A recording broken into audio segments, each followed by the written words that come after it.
Ini kita udah masuk di museum pada masa penjajahan Jepang. Nah, masuk ke pembentukan Tentara Pembela Tanah Air atau PETA. Tentara Sukarela Pembela Tanah Air atau PETA merupakan pasukan yang dibentuk pada masa pendudukan Jepang.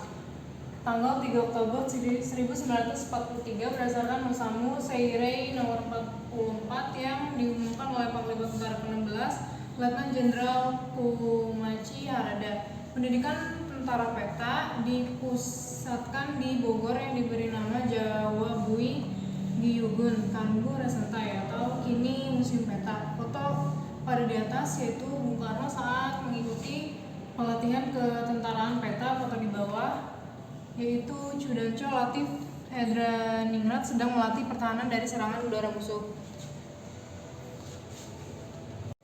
Di sini ada mata uang pada masa kolonial Jepang bernilai 10.000.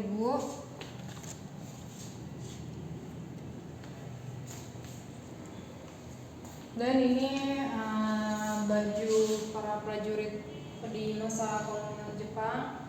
Ini juga ada senjatanya semacam samurai atau pedang. Dan di sini ada mata uang pada masa kolonial Jepang bernilai 10.000.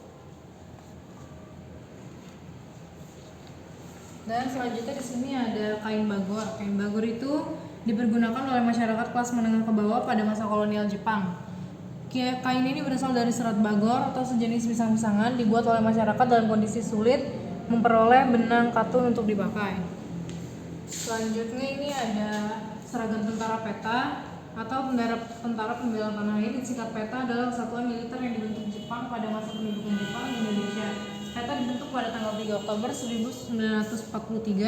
PETA banyak dianggap sebagai salah satu cikal bakal tentara nasional Indonesia.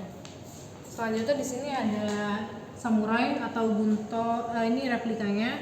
Pedang Jepang atau gunto adalah perlengkapan militer standar. Dibedakan keluaran AD sebagai shin gunto dan AL sebagai kai gunto. Kaigun atau berarti navy atau angkatan laut.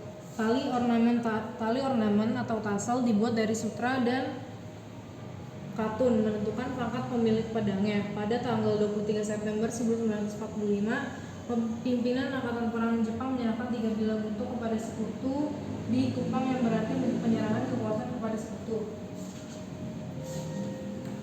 Jepang yaitu kenangan pahit pada masa penjajahan Belanda belum sirna di hati rakyat Indonesia. Selama kurang lebih 350 tahun kekejaman, kekerasan dan kewenang-wenangan masih membekas dalam benak pikiran rakyat Indonesia. Tahun 1942, pemerintah Hindia Belanda menyerah tanpa syarat kepada Jepang. Sejak itulah pendudukan Jepang di Indonesia dimulai. Jepang dengan propagandanya sebagai saudara tua berusaha meyakinkan bangsa Indonesia sebagai saudara muda yang harus membantu Jepang sebagai saudara tua dalam peperangan Asia Timur Raya. Dengan propaganda tersebut, rakyat Indonesia disiapkan oleh Jepang untuk membantu Jepang dalam menghadapi sekutu dalam peperangan Asia Timur Raya. Rakyat dipaksa menjadi tenaga kerja sukarela atau romusa. Ratusan ribu penduduk dipaksa bekerja untuk membangun fasilitas militer dan sipil di seluruh Indonesia. Bahkan ada yang dikirim ke Burma, Indochina dan di bahkan Pasifik untuk bekerja di membangun fasilitas fisik dan militer. Selain itu, rakyat diminta menyerahkan panen berasnya kepada pemerintah militer Jepang untuk memenuhi kebutuhan logistik perangnya, sehingga beras menjadi langka dan banyak rakyat kelaparan. Meski demikian, sisi positif ketika Jepang membentuk barisan-barisan bersenjata untuk mendukung Jepang dalam peperangan Asia Timur, para pemuda dibekali latihan kemiliteran dan penggunaan senjata seperti Heigo, Gyugun, dan tentara PETA atau pembela tanah air. Nah, di sini ada bendera PETA, yaitu bendera tentara PETA berupa matahari terbit atau lambang kekaisaran Jepang dan lambang bulan sabit dan bintang, simbol kepercayaan Islam. Sini ada foto-fotonya dan juga ini miniatur-miniaturnya.